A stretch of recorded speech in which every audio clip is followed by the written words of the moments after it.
Halo, shalom semuanya. God bless you all. Saat ini aku akan mulai acara perdana daripada konten Street Justice Teologi Jalanan. Di mana konten ini menjadi wadah untuk kita curhat, kita bersaksi pengalaman pribadi kita dengan Tuhan. Sebebas-bebasnya, nggak usah pakai yang namanya tata cara homiletika, mau pakai pun boleh, mau pakai liturgi, berdoa dulu juga boleh, sebebas-bebasnya. Apa yang saudara ingin lakukan dalam kurun waktu kurang lebih 1 jam, ya kurang nggak apa-apa, lebih juga nggak masalah. Tetapi semua harus selaras dengan Alkitab ya, karena kesaksian ini pribadi ini dikhususkan untuk anak-anak Tuhan, ya, untuk orang-orang Kristen sendiri, untuk diantara keluarga di dalam kekristenan kita, saudara-saudara yang bersama-sama menjadi anak Tuhan dan menyembah Tuhan. Itu saudaraku. Nah, aku akan awali dengan kesaksian hidup pribadiku, saudaraku. Di mana aku mengalami masa kecil, orang tua yang tidak tahu, tidak mengerti, apalagi firman Allah.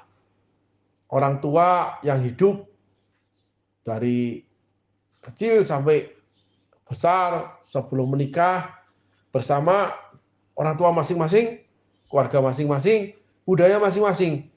Kebetulan kedua orang tuaku ini dari kasta ekonomi yang berbeda. Ya.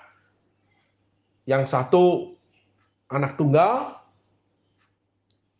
keluarga berada, yang satu anak daripada 10 bersaudara. Dan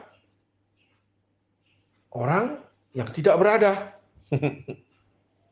Itu, orang miskin, gitu tuh. Yang satu dari keluarga bangsawan, yang satu dari anak kampung, gitu saudaraku. Ya. Akhirnya mereka menikah dan ayah saya adalah anak kampung, ibu saya itu anak bangsawan. Terjadilah chaos rumah tangga dalam segi ekonomi dulu.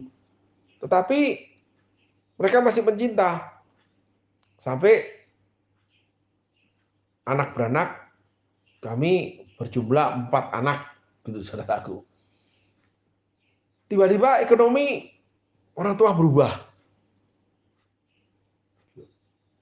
Kelimpahan berkat kalau bahasanya kita orang Kristen ya. Gitu. Sejak saya dilahirkan katanya gitu. Sehingga hidup keluarga kelimpahan berkat, tetapi ayah saya menyimpang dari seorang ayah yang berjuang untuk keluarga menjadi seorang laki-laki yang berpetualang di luar. Judi, perempuan, minum, pulang subuh, pekerjaan diterbengkalaikan. Akhirnya ibu saya mengambil alih. Dan ibu saya ternyata seseorang yang ahli. Malah pekerjaan ayah saya dikembangkan oleh ibu saya, menjadikan keluarga kami lebih kaya lagi. Istri bekerja, suami berpetualang. Suami pulang mabok, istri itu sehari bekerja. Yang memimpin perusahaan dengan namanya karyawan dari kuli kasar sampai kepada yang namanya zaman itu sih ya kurang lebih ya kuli kasar semua. Itu saudaraku. Ibu saya mimpin dan mendapatkan uang yang banyak. Bayangkan seorang wanita yang hidup dari anak orang berada, anak perempuan satu-satunya tunggal, nggak ada saudara yang lain, yang laki-laki satu itu anak tiri, anaknya diambil, ya, gitu. Bagaimana ibu saya ini dimanja orang tuanya, lalu menikah menjadi miskin, sampai punya anak 4, hidup dalam kekurangan. Setelah itu tiba-tiba ayah saya punya bisnis, menemukan bisnis, jadi kaya. Ayah saya berpetualang dengan perempuan, berpetualang dengan judi, berpetualang dengan yang namanya alkohol. Ayah saya meninggal kena ginjal, saudaraku, rusak ginjalnya. Karena masa mudanya salah dia menjalani kehidupan. Nah, rumah tangga jadi chaos. Ibu saya anak bangsawan, menghadapi kekerasan kehidupan dan kemiskinan, lalu menghadapi kekerasan dalam bekerja, yaitu memimpin perusahaan yang banyak daripada kuli-kulinya. Pada zaman itu namanya, saudara, pekerja yang bekerja kasar, yang disebut sampai sekarang aja itu juga kuli. Kuli tidak menunjukkan martabat, bukan, tapi pekerjaan, yaitu pekerjaan kasar yang dilakukan oleh seseorang. Laki-laki semua, nggak ada perempuan. Ibu saya yang satu-satunya perempuan di perusahaan. Jadi bagaimana kerasnya kehidupan ibu saya setelah menikah dengan ayah. Membuat ibu saya menjadi pribadi yang berbeda. Tidak menjadi perempuan anak gadis yang halus, dengan rambut dikuncir, tapi menjadi perempuan perkasa. Oleh karena kehidupan membentuk dia, saudaraku. Nah, disitulah lahir kami, anak-anaknya. Di tengah keluarga yang chaos. Bapak saya pulang subuh, main perempuan. Gimana perasaan ibu saya? Gitu. Mereka menikah karena cinta. Ibu saya kawin lari. Dilarang keluarga, nggak boleh menikah dengan ayah saya, tetap menikah. Kalau menikah harus menandatangani kehilangan hak waris kekayaan orang tua. Kebetulan orang tuanya meninggal semua. Punya kakak laki-laki tiri. Yang akhirnya memperlakukan dia untuk melupakan warisannya kalau mau menikah dengan ayah saya. Ceritanya itu begitu. Dan ibu saya menandatanganinya, lari. Ya, pergi. Tapi setelah menikah, hidup dalam kekerasan, hidup di tengah kampung, itu bertemu dengan kehidupan yang keras, kasar, tidak ada santun, perkataan yang namanya kebun binatang, saling memaki, lalu di tengah-tengah kawasan yang di kalangan orang-orang yang kasar, kalau cerita tentang pembunuhan itu udah memang sering terjadi, di mana di situ ada beberapa kalangan yang campur aduk di sebuah kota, di tengah kota itu, saudaraku. Kacau. Dan memang saat itu, pada zaman ayah ibu saya baru menikah itu, Indonesia masih dalam waktu-waktu yang pembangunan negara yang baru merdeka, yang sedang berkembang, yang banyak chaosnya, saudaraku. Belum tertib, disiplin seperti sekarang. Nah, di situ saya lahir. Anak paling bungsu, yang kembar, dengan kakak laki-laki kembar, dengan 2 kakak perempuan. Akhirnya, singkat cerita, saya lahir itu dengan keadaan ibu yang frustasi rumah tangga, yang bekerja, yang akhirnya seringkali ibu saya itu di rumah minuman alkohol untuk melupakan tangisnya mungkin, untuk melupakan penderitaannya mungkin. Juga ibu saya kecebur dalam perbuatan-perbuatan yang ayah saya lakukan. Walaupun tidak separah ayah saya. Saya pernah melihat ibu saya dengan laki-laki, saya mengalami ibu saya itu minum minuman keras di rumah.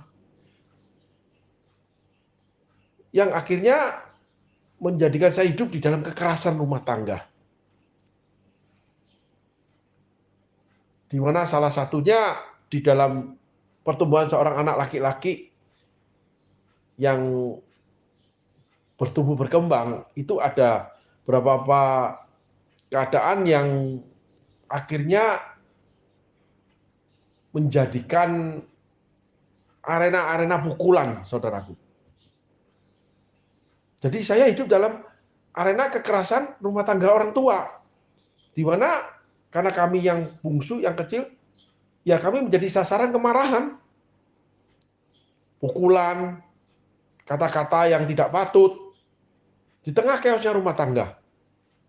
Lalu, pribadi itu yang saya terima, setelah saya remaja, kami semakin hidup dalam kemewahan, saya hidup dalam kemewahan.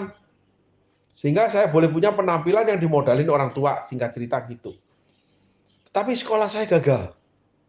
Ketika saya masuk usia remaja, saya sekolah di 4 sekolah lanjutan pertama yang diusir semua. Dan saya berkumpul dengan orang-orang yang memang bahasanya anak-anak yang broken home pada waktu itu. Di mana keperawanan saya hilang di pelacuran di usia yang sangat muda. Bersama teman-teman saya yang jauh lebih tua dari saya. Kumpul di dalam sebuah, saat itu kumpulan yang dinamakan geng. Tapi bukan geng kejahatan. Bukan. Kumpulan anak muda. Tapi di situ ada juga yang orang-orang di mana yang melindungi kami. Gitu, saudara. Itulah bodyguard lah ceritanya begitulah. Bahasa yang kerennya gitu. Tapi kami hidup di jalanan akhirnya, saudara. Di situ saya bertumbuh, lalu terjadilah bahwa dalam usia remaja saya mulai melakukan persis seperti ayah ibu saya lakukan. Persis, saudaraku. Saya selalu mencari pasangan, pacaran, itu yang seperti ayah saya memperlakukan ibu saya. Ibu saya memperlakukan ayah saya. Gitu. Sampai usia saya 30 tahun. Hidup di dalam melakukan kekerasan seksual, hidup di dalam pengaruh alkohol, hidup di dalam perjudian hidup. Sehingga saya berbisnis itu juga, bisnis saya itu bukan real bisnis, tapi bisnis yang didasarkan karena hubungan antara laki dan perempuan. Saya menjadi pria idaman daripada seorang ibu rumah tangga yang kaya. Gitu. Kami berpacaran. Dan saya dihidupi, dimodalin dia. Sampai mau diajak nikah. Lalu saya juga punya pacar, gadis-gadis kaya yang saya perawani. Yang saya terbengkalain, yang saya sakitin hatinya. Jadi, chaosnya rumah tangga orang tua saya itu masuk dalam hidup saya dan real, persis itu yang saya lakukan. Dalam lingkungan yang berbeda ya. Karena kan masa orang tua saya dengan masa saya berbeda. Sampai saya usia 30 tahun, saudaraku. Nah, di situ setelah usia 30 tahun, saya berjumpa dengan Yesus. Next time aja saya cerita perjumpanya karena saya ingin cerita tentang kekerasan hidup bersama Tuhan. Karena diambil dari kekerasan hidup. Kita kan belum mengenal Tuhan. Jadi saya itu kotoran yang disampah. Gitu. Kalau bahasa saya itu isi perut ayam yang dibungkus kresek sudah di sampah yang tidak diambil orang. Kehidupan saya betul-betul sampah, tapi elit. Karena lahir dari orang tua berada, lalu mencari uang, mendapatkan uang dengan cara-cara ya seperti orang tua saya berada.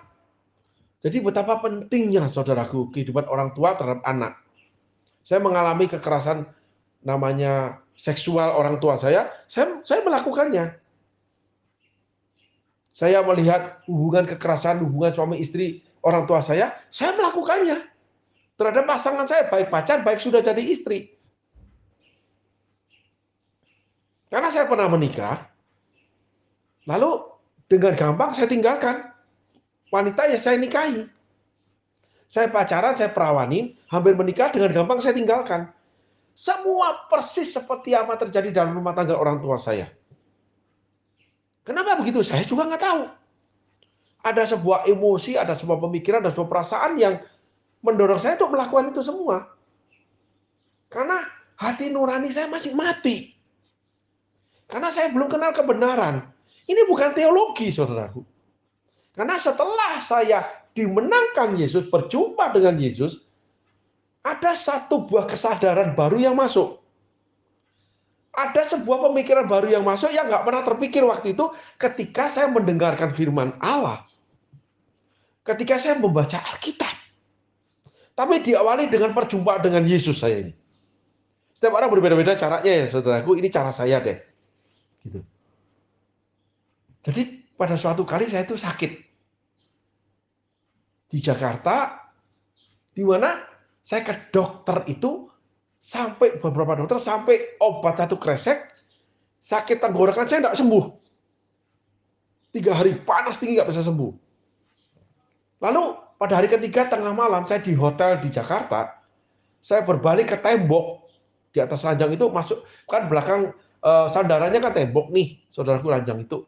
Saya berbalik, saya berdoa karena saya sekolah di sekolah Katolik, di sekolah Kristen. Demikian juga saya pernah sekolah namanya di sekolah yang bukan sekolah Kristen ya. Saya 4 sekolah itu saudaraku, 5 sekolah dengan sekolah SD. Gitu, saudara. Nah, saya mengenal nama Tuhan Yesus karena juga saya pernah diasramakan di asrama Katolik. Di asrama di Malang, Santo Yosef Malang. Jadi saya setiap hari ke kapel dan sebagainya. Saya tahu nama Yesus. Kakak-kakak saya, kakak perempuan saya itu setiap minggu ke gereja. Mereka ke gereja Katolik, ya. Ceritanya gitu, saudaraku. Jadi saya tahu nama Tuhan Yesus itu saja. Gitu. Akhirnya saya memanggil nama Tuhan Yesus. Tuhan Yesus sembuhkan saya. Saya takut mati, saya nggak mau mati, Tuhan. Saya ingin mau belajar jadi orang baik deh. Pada waktu saya memanggil nama Tuhan, tiba-tiba ada sebuah kesadaran bahwa saya itu jahat. Sebelum memanggil nama Tuhan, saya anggap kejahatan itu bukan seperti kesadaran ketika saya sadar bahwa saya itu melakukan kejahatan. Bukan kejahatan kriminal, tapi kejahatan kehidupan. Nggak tahu dari mana, nggak tahu saudaraku. Pokoknya saya memanggil nama Tuhan Yesus, sembuhkan saya takut mati. Tiba-tiba timbul kesadaran bahwa di pikiran saya kalau saya mati masuk neraka. Entah dari mana. Mungkin karena saya sekolah Kristen, saya sekolah Katolik, tapi saya itu bukan rajin ke gereja. Kalau ke gereja itu datang sama cewek untuk memikat hatinya supaya dianggap orang baik-baik. Sementara di gereja bisa saya keluar ngerokok, terus masuk lagi. Atau enggak saya duduk tolak-tolak mikir yang lain, resah, gelisah, sengaja datang telat supaya cepat selesai ibadah yang 1 jam menjadi saya hadir cuma setengah jam. Habis itu saya keluar, pulang, makan, nonton. Tidak berapa lama perempuan itu saya tidurin, saya perawanin dia. Itu aja siklus saya. Tetapi saat saya berdoa itu berbeda. Nggak tahu gimana pemikiran saya punya pikiran berbeda. Saya memanggil nama Tuhan. Di situ terjadi kelahiran baru saya. Kesadaran bahwa saya sudah berbuat dosa, saudaraku. Jadi pertobatan yang paling murni itu bukan mencari Tuhannya. Menurut saya ya, kita dalam konten street justice, teologi jalanan, di mana kebebasan iman kita beritakan. Saya cerita sejujurnya, perjalanan iman saya tidak dipengaruhi oleh siapapun. Pribadi menghadap Tuhan, tiba-tiba sadar kalau saya ini sudah menjadi orang jahat atau orang yang berdosa. Tuhan, saya takut mati. Di dalam pikiran saya nyaut, masuk neraka. Ternyata Roh Kudus mulai bicara kepada saya, atau kalau saya bahasakan, diam di dalam batin saya. Karena di dalam saya yang bicara di pikiran. Saya ingat banget peristiwanya. Kebetulan, saudaraku, saya dikasih otak sebuah perpustakaan yang bisa mengingat kejadian dengan encer dan lancar, saudaraku. Gitu. Saya ingat banget tengah malam saya itu. Tuhan, berusaha menyuap Tuhan. Saya mau belajar jadi orang baik deh.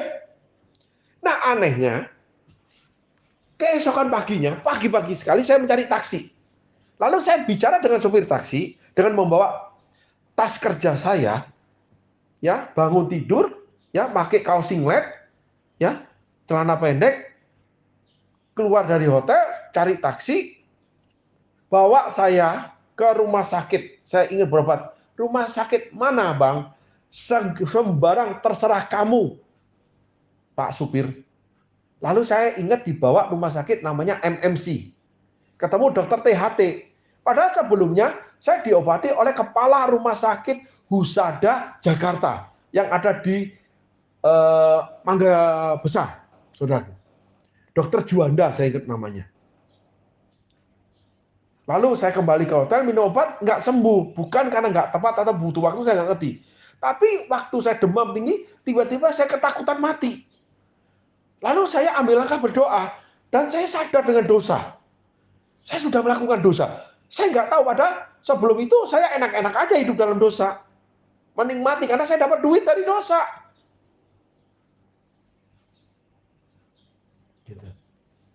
Jadi, lahir barunya saya, menurut saya, lahir baru itu harus seperti yang saya alami, walaupun tidak semua harus seperti saya ya saudaraku ya. Tapi menurut saya, teologi street justice nih, teologi jalanan nih, kita harus sadarkan dosa.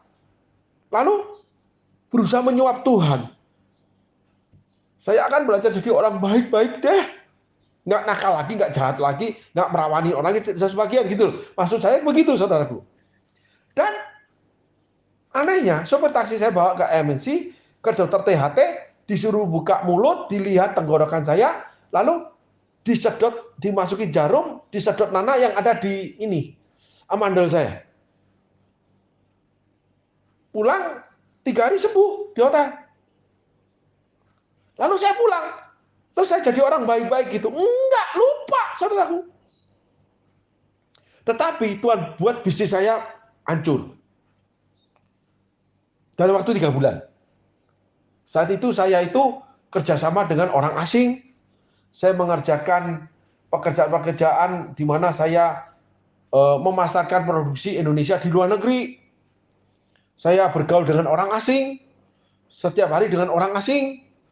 Gitu saudara. Saya punya produksi untuk memproduksi sebuah produk yang saya ekspor ke luar negeri, bekerjasama dengan pemerintah membuka pameran di luar negeri dan sebagainya. Gitu. Hidup saya kumpul kebo, saudaraku, dengan satu perempuan lain, tapi saya menjadi suami idaman atau laki-laki simpanan seorang nyonya kaya yang saya layani seksnya. Dengan sembunyi-sembunyi, saudaraku. Tapi kami bekerja sama membuka sebuah usaha. Beliau juga punya usaha yang kaya dari usahanya. Suaminya punya perusahaan yang punya produksi itu di seluruh Indonesia, kaya. Sehingga saya mendapatkan modal, lalu saya bekerja, membuka perusahaan, hidup di dalam namanya tunjangan keuangan juga. Jadi setiap kali saya pinjam bebek nih, Yayang nih, butuh uang selalu ditransfer. Tolong dong kirim uang untuk aku ini buka giro, aku ini gini-gini, selalu ditransfer. Jadi betul-betul disayangi, ditopang hidupnya. Cinta-cintaan gitu saudaraku. Sementara saya juga kumpul kebo dengan yang lain dan sebagainya. Ruwet deh istilahnya. Tapi ketika dengan menjadi pria idaman lain ini, saya betul-betul bersama dia. Sampai beliau menyiapkan pernikahan. Saya sebut beliau karena saya tidak ingin menciderai ya. Itu kesalahan masa lalu, kita hidup di dalam dosa, kita nggak sadar dosa, kita nggak boleh menciderai seseorang.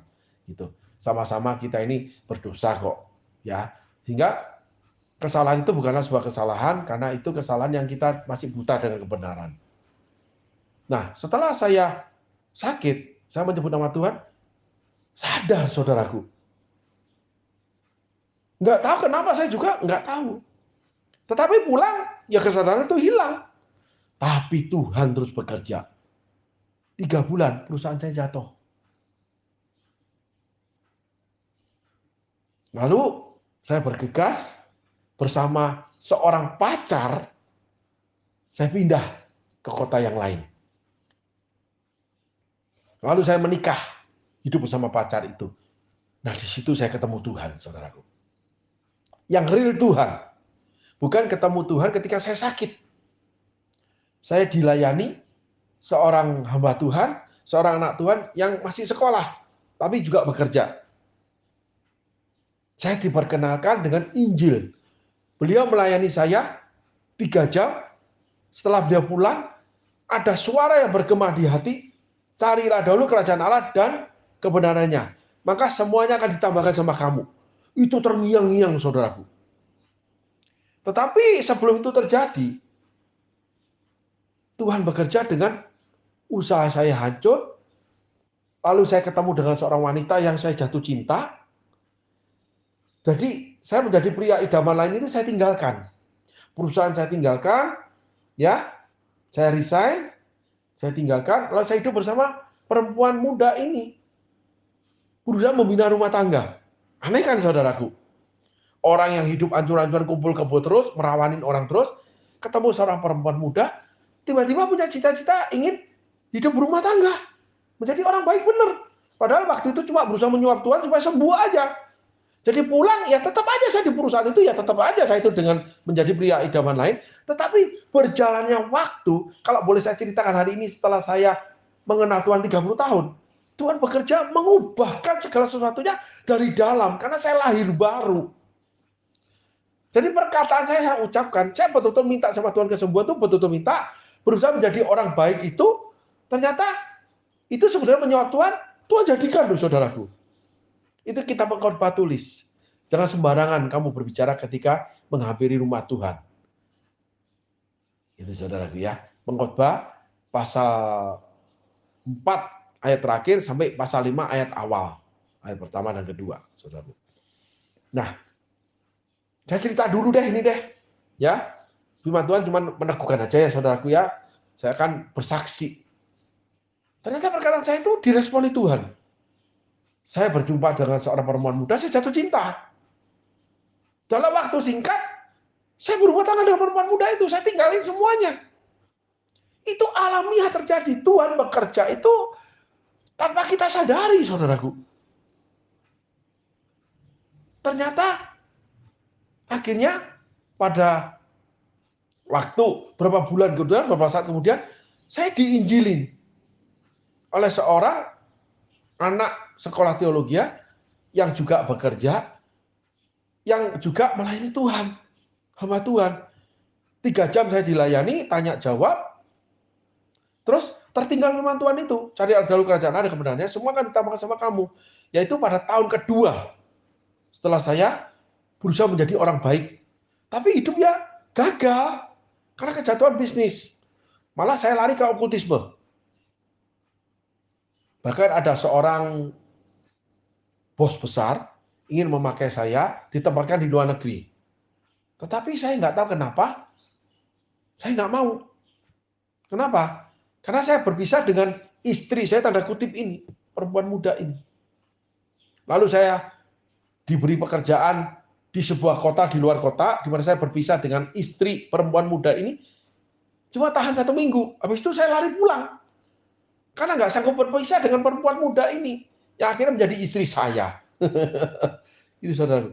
Tuhan bekerja membuat saya jatuh cinta mati dengan perempuan muda ini. Nggak sanggup ditinggalkan. Padahal dulu pacaran sama sekian banyak perempuan. Dari yang namanya golongan ningrat, golongan intelek, golongan elit, golongan akademis, sekolah luar negeri, anak orang kaya, anak orang berada, anak orang terhormat. Itu saya mainkan, saya sakiti hatinya. Tapi dengan perempuan muda itu, saya ini benar-benar loh saudaraku. Nggak tahu perempuan dari mana, nggak tahu, nggak ada yang ngajarin soalnya. Hidup di sebuah kota sendiri yang nggak ada sanak keluarga, ya berjuang sendiri tanpa perusahaan. Semua harta sisa itu yang saya miliki, saya jual, saya kontrak ruko. Lalu buka usaha dengan paman daripada istri saya ini. Yang hidup sehari-hari itu kurang. Sehingga saya ditawari pekerjaan, tapi saya nggak mau. Kenapa? Saya nggak ingin berpisah dengan perempuan muda ini yang menjadi istri saya. Padahal masa lalu saya itu dengan perempuan demikian gampangnya saya tinggalkan, demikian gampangnya saya tiduri, dan semua itu pokoknya perempuan itu bagi saya seperti selembar kertas yang bisa saya tulis seenaknya, lalu saya buang. Jujur saya bicara ini saudaraku. Tapi dengan perempuan muda yang menjadi istri saya itu enggak. Kemanapun berdua enggak pernah berpisah. Ketika dipisahkan karena pekerjaan enggak mau. Aneh kan? Roh Kudus bekerja tanpa di luar pengetahuan kita, mengubahkan di dalam. Ketika dia tinggal di dalam, ketika saya undang dia, saya panggil Yesus Tuhan. Tuhan Yesus, tolong sembuhkan saya. Saya nggak mau mati, saya takut mati. Dalam hati keluar, masuk neraka. Tuhan, saya ingin jadi orang baik-baik ya. Saya mau belajar. Tuhan sembuhkan saya dulu ya. Gitu saudaraku. Doa seperti anak kecil, takut mati. Jadi doa apa adanya. Direspon sama Tuhan. Benar-benar hidup baik-baik loh saudaraku. Nggak pernah berpisah, nggak pernah main perempuan, nggak pernah punya teman. Sampai hari ini. Dalam arti kata, betul-betul, walaupun rumah tangga kami, saya juga jatuh bangun, nanti kesaksian yang lain. Tetapi saat saya mengamali langkah bersama Tuhan, kelahiran baru saya, itu terjadi perubahan di dalam. Coba teman-teman ya, saudara-saudaraku, flashback deh kehidupan saudaraku semua. Ketika memanggil nama Yesus dengan benar, dengan sungguh hati ya. Kalau saya karena saya sakit mau mati. Tapi ketika saya menyebut Yesus sebagai Tuhan, itu tiba-tiba kehidupan saya berubah. Hati saya berubah. Saya nggak tahu kenapa. Tapi karakter saya, jiwa saya belum berubah. Tapi keinginan hati, kesadaran demikian kuatnya. Saya berumah tangga. Ada sebuah kesadaran, saya itu jahat. Saya itu hidup dalam dosa. Lalu ada sebuah tenaga mendorong saya untuk terus menjadi orang baik-baik. Itu saudaraku. Dan saya berjuang 2 tahun. Istri saya bisa menjadi saksi. 2 tahun kami hidup dalam kekurangan, dalam bergumul pekerjaan. Wah, betul-betul berdua. Belum punya anak. Karena tahun ketiga baru kami punya anak. Setelah mengenal Tuhan. Jungkir balik. Bahkan sampai mengenal okultisme. Karena kami belum tahu hukum firman Tuhan. Tetapi yang saya ingin bagikan adalah saya dilayani pertama kali, mengenal Injil pertama kali secara pribadi, diperkenalkan oleh seorang anak Tuhan, seorang hamba Tuhan, yang tanya jawab dengan saya, lalu tertinggallah satu ayat firman Tuhan, carilah dulu kerajaan Allah dan kebenarannya, semuanya akan ditambahkan sama kamu. Itu bergema terus di hati saya dan pikiran saya. Nah, yang kedua, yang saya lakukan, saya mencari para pendeta, mengajak para pendeta berkelahi. Karena saya minta jawaban kehidupan saya. Kenapa kalau Tuhan kasih, Tuhan baik, kenapa Tuhan buat hidup saya seperti itu? Gitu.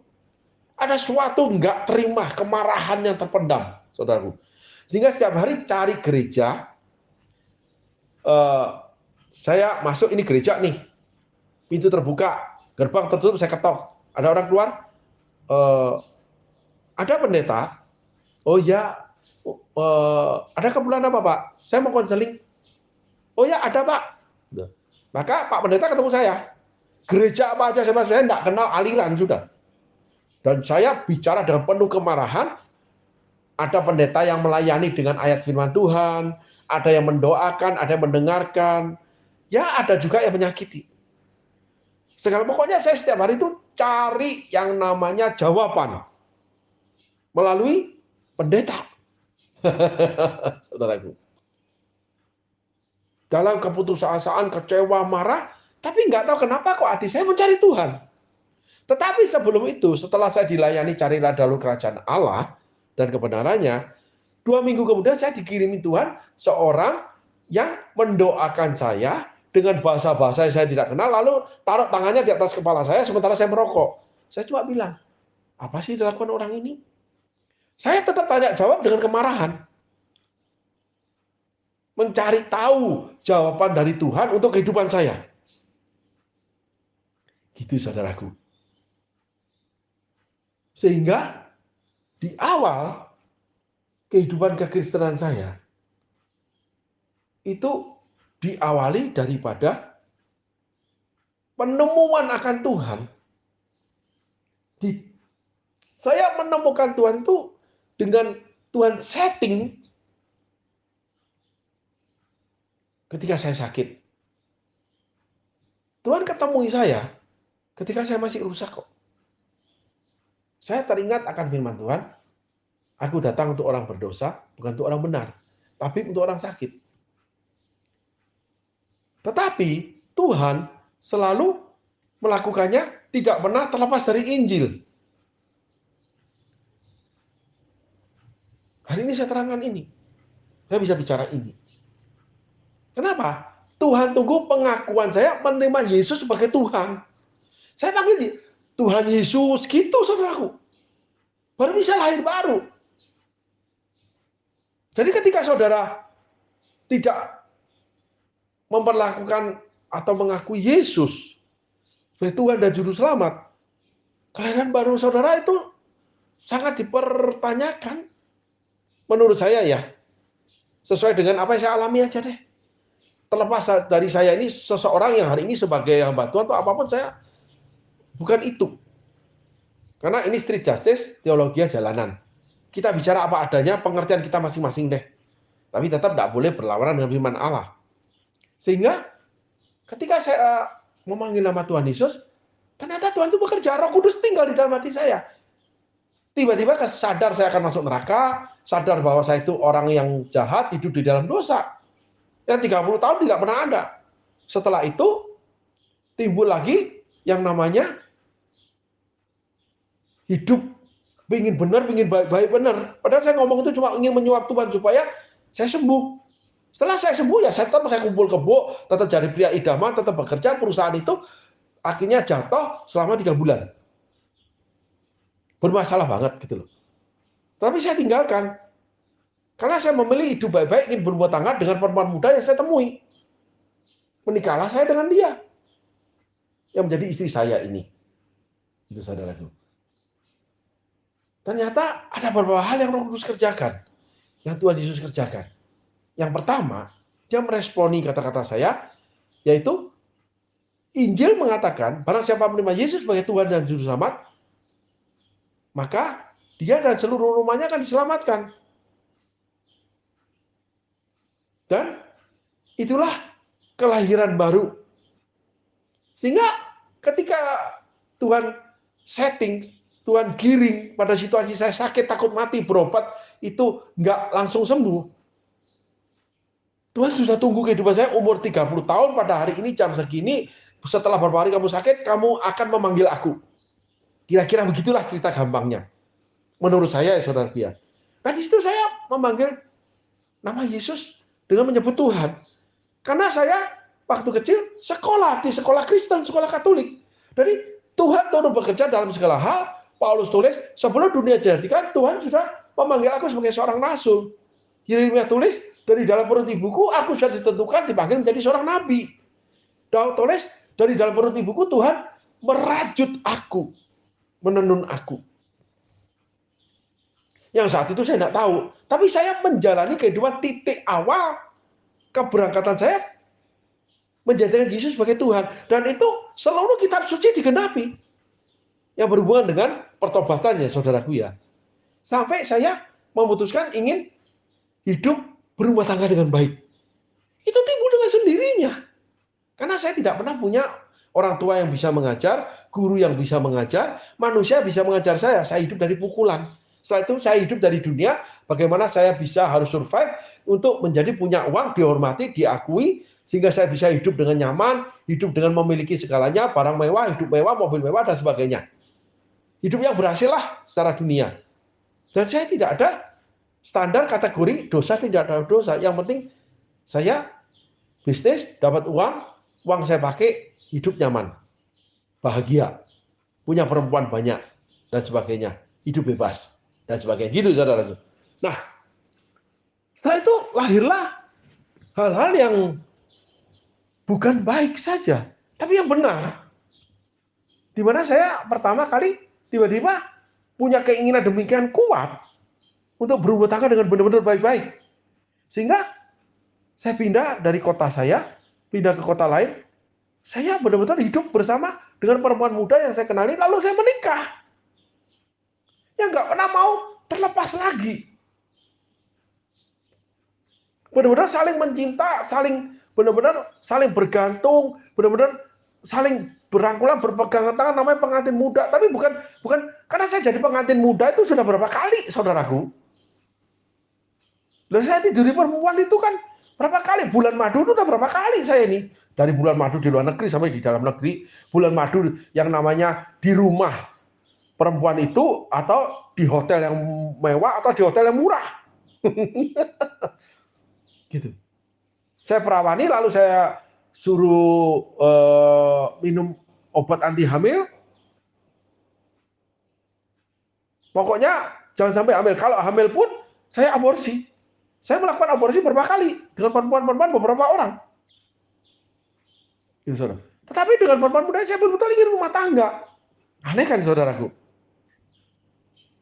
Lalu setelah itu diberitakan Injil, keluarlah cari dua kerajaan Allah. Tiba-tiba saya pokoknya ada sebuah tenaga, walaupun itu kemarahan ya. Saya ingin mencari pendeta menanya kenapa hidup saya. Ingin menelusuri kehidupan. Bertanya kepada Sang Maha Kuasa yang menciptakan saya, yang saya belum kenal loh ya, saudaraku ya. Nah itulah awal pertobatan saya.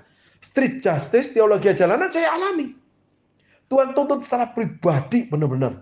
Tuhan bekerja secara pribadi. Yang saya percaya juga setiap orang dipertemukan dalam suasana apapun, keadaan apapun, dengan siapapun, apapun yang dia alami, itu Tuhan sedang bekerja tanpa kita sadari. Karena saat itu saya tidak sadar kalau itu bahwa Roh Kudus tuntun saya sampai hari ini saya menjadi hamba Tuhan. 30 tahun saya menjadi hamba Tuhan. Yang nggak pernah saya impikan, nggak pernah saya inginkan selama saya hidup 30 tahun juga. Sehingga hari ini saya 30 tahun hidup bersama Tuhan. Sebelum itu 30 tahun saya hidup menjadi setan di dunia. Hidup bersama setan. Saya menyembah sebuah gunung pesugihan. Hidup saya hidup yang minum, perempuan, hidup di jalanan sudah. Untuk sebuah namanya penghasilan membawa saya pada kemewahan. Udah jadi setannya deh. Gitu. Tetapi ketika lahir baru, secara tidak sengaja dari sakit, lalu timbullah di dalam tuh keinginan baik untuk menjadi benar. Dan hari ini saya bisa terangkan bahwa itulah hasil karya Roh Kudus. Dia menginfluence kita, setelah dia diam di dalam kita, dia memengaruhi kita untuk menuju kepada kebenaran itu. Itulah kegenapan kitab suci mengatakan, Yesus berbicara, Yesus mengatakan, akulah jalan, akulah kebenaran, akulah hidup.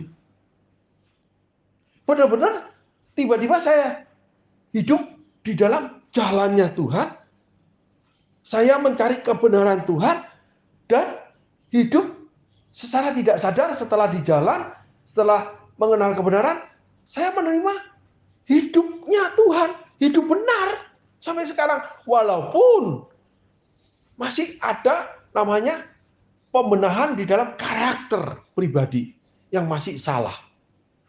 Karena kan kita tidak berubah menjadi manusia yang lain, simsalabim ketika kita memiliki pribadi Simpson menjadi seorang pribadi yang seperti Yesus langsung. Kan nggak begitu, saudaraku. Kan diperbarui. Konteks yang selanjutnya ya. Tetapi hari ini saya ingin membagikan pada saudara bahwa teologi pertobatan saya itu seperti itu. Secara tidak sengaja memanggil nama Yesus sebagai Tuhan karena sakit, takut mati timbul, karena tahu kesadaran itu timbul, masuk neraka kalau sekarang saya mati ini. Karena sadar hidup dalam dosa yang selama ini nggak pernah ada. Setelah itu timbul lagi di dalam ingin jadi orang baik-baik beneran nih. Ingin rumah tangga beneran. Sehingga udah tidak hidup sama sekali dalam alkohol, tidak hidup sama sekali berkenalan dengan apapun, termasuk dengan perempuan yang lain. Sehari-hari bersama dengan perempuan yang saya nikahi, nggak pernah terlepas satu detik pun dilepaskan dengan iming-iming pekerjaan atau kekayaan menjadi seseorang tempatkan perusahaan di luar negeri, di Taiwan, karena ketemu dengan seorang bos besar, itu nggak mau, karena nggak ingin berpisah dengan perempuan yang saya nikahi yang menjadi istri saya. Aneh kan? Perubahan yang berbeda. Ada sebuah kebenaran di dalam, yaitu roh kebenaran itu bekerja. Meletakkan saya di dalam jalannya Yesus, lalu roh kebenaran itu mengerjakan, meletakkan kebenaran firman Allah di mana saya menerima, carilah dahulu kerajaan Allah dan kebenarannya. Lalu kebenaran itu menghidupi kita. Itulah yang terjadi dalam kehidupan saya. Sehingga langkah awal yang saya cari, tiap hari cari pendeta, cari hamba Tuhan, tanya tentang kenapa hidup saya ini, kenapa Yesus lakukan ini. dengan kemarahan, dengan frustasi, tapi tetap nguber Yesus. Gitu saudaraku. Ingin mencari tahu dari sudut namanya pengetahuan tentang Yesus. Aneh. Seperti akal budi, perasaan, pikiran, jiwa, atau kehidupan saya atau di dalam saya ini menguasai saya, di mana setiap hari melangkah itu mencari gereja.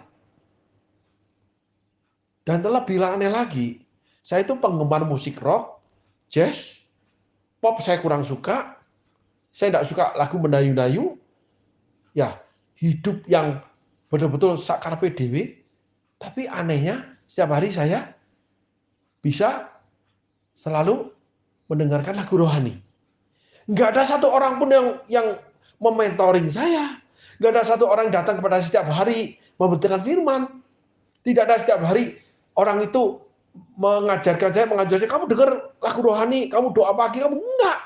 Doa benar-benar doa sendiri. Memasang lagu rohani itu sendiri. Semua itu betul-betul sendiri. Saudara, saya juga nggak mengerti. Nggak ada yang menganjurkan. Bahkan orang melayani saya nggak pernah menganjurkan, kamu tiap hari dengar lagu rohani ya supaya imanmu kuat. Nggak ada. Malah saya selalu cenderung tiap hari ketemu orang rohani, saya ajak bertengkar. Ada yang betul-betul bertengkar sama saya, ada yang mengalah, ada yang mendengarkan, ada yang mengarahkan firman, dan sebagainya. Setiap hari, saudaraku. Mencari Tuhan dengan cara berkelahi. Tetapi anehnya, ada beberapa kebenaran yang hidup di dalam diri saya, yang bekerja. Yang pertama adalah, saya mencari Yesus, tapi yang diawali dengan, betul-betul saya ingin berumah tangga dengan benar. Nggak ingin ganti-ganti cewek.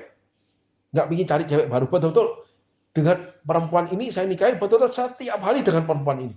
Nggak pernah lepas, saudaraku. Sampai ada nyimpang sedikit ya.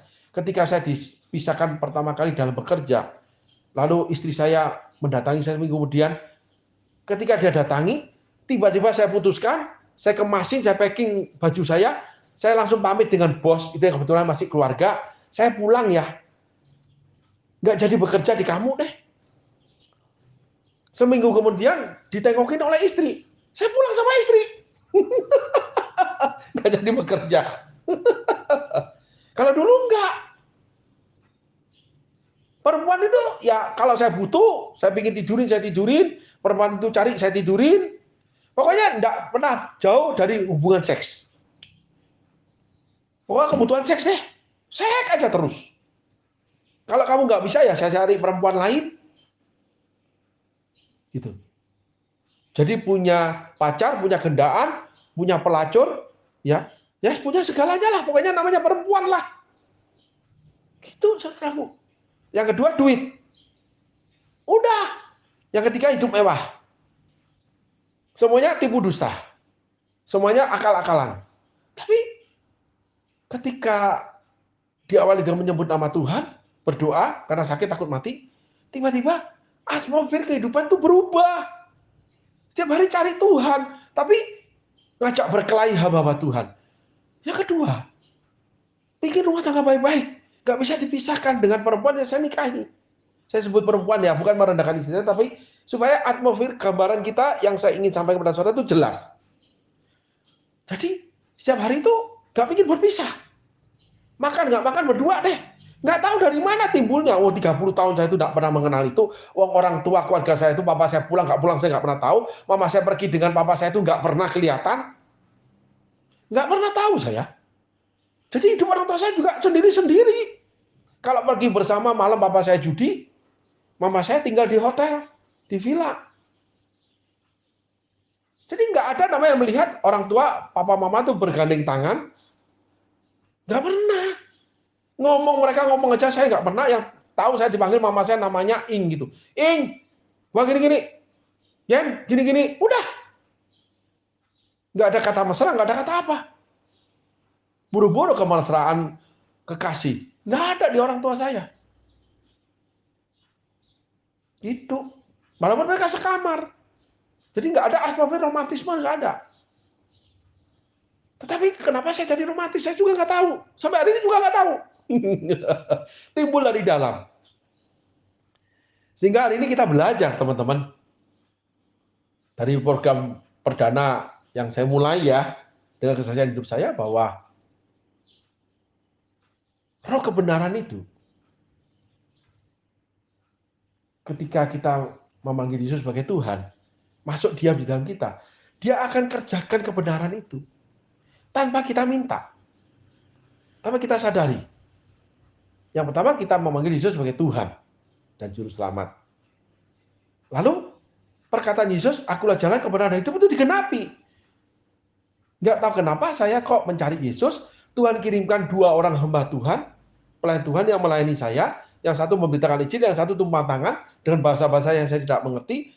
Di dalam diri saya, ada sebuah dorongan tenaga, mencari Yesus, walaupun dengan cara marah-marah. Tetapi, hidup saya dikuasai oleh sesuatu saya tidak mengerti, hati saya ingin punya rumah tangga yang baik. Hidup dengan satu perempuan dengan baik. Melakukan seks dengan baik. Lalu kami memakai alat kontrasepsi KB supaya nggak punya anak, karena ekonomi kami belum mendukung. Jadi saya mencari uang untuk hidup berdua bersama seorang perempuan menjadi istri. Kan gitu, saudaraku. Aneh ya? Kalau dulu enggak. Jadi di awal perjumpaan saya sama Tuhan, 2 tahun pertama, itu betul-betul yang terjadi, yang saya saksikan ini. Setelah itu baru saya dibawa pada kedalaman. Tetapi di situ akhirnya saya menemukan sebuah gereja. Gereja yang bukan seperti gereja atau pelayanan yang saya lakukan sekarang, gereja yang liturgi. Saya masuk, saudaraku. Karena itu gereja keluarga. Jadi saya akhirnya karena malu, next time saya saksiin ya, saya ingin pergi ke gereja, akhirnya pergi ke gereja keluarga, yang bisa keluarga pergi. Gitu. Saya duduk di sana. Pada suatu kali, ketika beberapa kali saya ke gereja itu, saya tiba-tiba nggak tahu kenapa hati saya tersentuh dengan lagu gereja yang betul-betul meresap ke dalam, di mana itu memengaruhi roh saya, jiwa saya, hati saya. Masuk, meresap. Saya mendengarkan lagu gereja di rumah, tapi saya ikut bersenandung aja. Ngerasa nyaman, enak aja. Tetapi ini, tiba-tiba saya kayak terhenyak ketika duduk di kursi, tiba-tiba saya diinfluence, dipengaruhi, diisi. Gitu. Di mana seluruh akal budi saya itu seakan-akan dipengaruhi oleh pribadi ini. Lagu itu betul-betul saya ingat sampai hari ini. Di mana saya hanyut di dalam sungai Allah. Lagu yang sederhana, kata-kata yang nggak banyak, saudaraku. Ketika saya beribadah pada suatu kali, ketika saya sudah beberapa kali beribadah di gereja itu. Ketika saya pertama kali masuk gereja. Lagunya begini, saudaraku. Sing haleluya, sing haleluya, sing haleluya to the Lord. Itu dinyanyikan berulang-ulang aja di gereja itu. Itu saya tiba-tiba kayak terpaku mati, akal budi saya itu nggak bergerak, tapi saya sadar, lalu lagu itu betul-betul menginfluence saya, menenggelamkan saya di dalam sungai pujian. Karena sebelum itu saya dengar lagu rohani seperti dengar lagu rock. Enak ya. Saya meresapi, enak ya. Gitu. Lagu-lagu daripada lagu zaman itu ada Insinyur Niko, ada lagu dari Sanib Yesaya, lalu lagu daripada beberapa orang pada zaman itu. Sebelum Pastor William Kauntu ya, ada satu siapa yang namanya? Saya ingat yang waktu itu yang terkenal tuh lagunya Sanib Yesaya, Insinyur Niko, dan beberapa lagu lain. Itu saya dengarkan rasa nyaman, dari pingin dengar lagu terus. Tetapi ketika saya diinfluence, dipengaruhi, ketika di gereja ini, ya gereja liturgi, saudaraku, ya gereja yang tidak menganut paham-paham di mana ada bahasa-bahasa yang baru dan sebagainya, gereja keluarga, saudaraku. Saya duduk di sana, tiba-tiba saya kayak terpaku di sana. Berulang-ulang lagu itu beberapa menit dinyanyikan oleh paduan suara sebetulnya.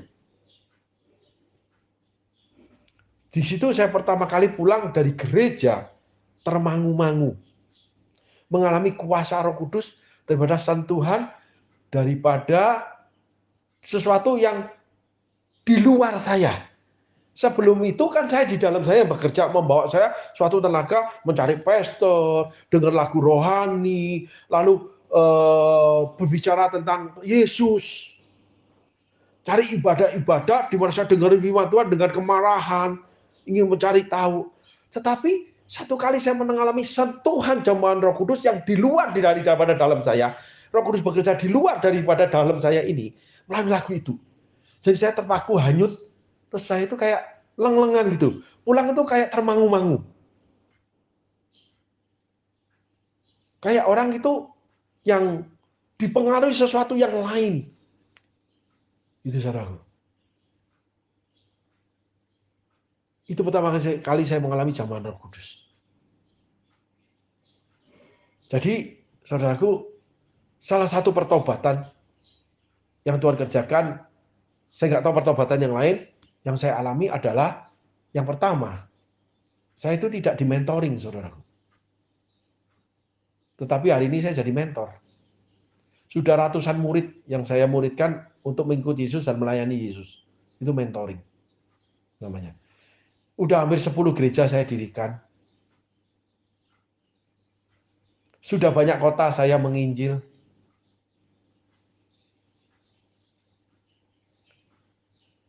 Yang nggak mungkin terjadi ketika melihat masa lalu saya yang hidup, salah satunya itu adalah sampah yang di dalamnya sudah menjadi ulat belatung. Next time saya akan terangkan itu. Di mana perjumpaan saya dengan Tuhan secara pribadi. Setiap orang punya ya kisah sendiri, jadi teman-teman bisa berbagi di Street Justice, bebas bagikan. Saya bebas bagikan diri saya ini. Bahwa perjumpaan saya dengan pribadi dengan Tuhan itu tidak ada mentoring. Tetapi saya mengalami kebenaran Alkitab, mengalami ketuhanan pada Yesus, mengalami apa yang dikerjakan Roh Kudus yang saya tidak sadari, yang tidak saya lihat, tapi kehidupan alamiah saya, natural saya, kehidupan sehari-hari saya di bumi ini dipengaruhi yang pertama kali dibawa pada dia, di dalam jalan dia, di dalam kebenaran dia, lalu di dalam hidup dia, yaitu Yesus itu. Di mana Allah Roh Kudus tinggal di dalam kita, kuasa itu, tenaga itu, yang membuat semuanya itu. Sehingga pada titik terakhir kesaksian saya hari ini, saya mengalami influence, kuasa yang di luar saya memasuki saya. Yang pertama, kuasa di dalam saya yang memengaruhi saya, membawa saya kepada jalan, membawa saya pada kebenaran, membawa saya hidup, dihidupi oleh kebenaran itu, melalui mencari gereja, mencari pastor, untuk mencari tahu tentang Yesus, mendengarkan lagu-lagu salah satunya, ingin berhubungan tangan dengan baik salah satunya, nggak ada perempuan lain salah satunya. Yang di dalam saya itu yang mengerjakan. Tetapi saya mengalami namanya kuasa Tuhan yang kedua, kebenaran kita kedua, di mana yang dari luar yaitu lagu itu dibawa Roh Kudus menginfluence saya, membuat saya termangu-mangu bahasa Alkitabnya. Kalau bahasa sehari-harinya, bahasa Jawanya leng-lengan. Jadi pulang itu kayak ada sesuatu di luar itu yang mempengaruhi saya di dalam, membuat saya itu kayak cuman ada lagu itu, atmosfer lagu itu. Sing haleluya, sing haleluya, sing haleluya to the Lord. Terus diulang-ulangi lagu itu oleh gereja itu. Terus itu di dalam saya itu terus berputar gitu, sampai muter di dalam itu. Jadi saya pulang itu termangu-mangu. Mungkin sempat beberapa hari saya nggak ingat lagi. Saya mengalami zaman kuasa Allah pada waktu itu, saudaraku.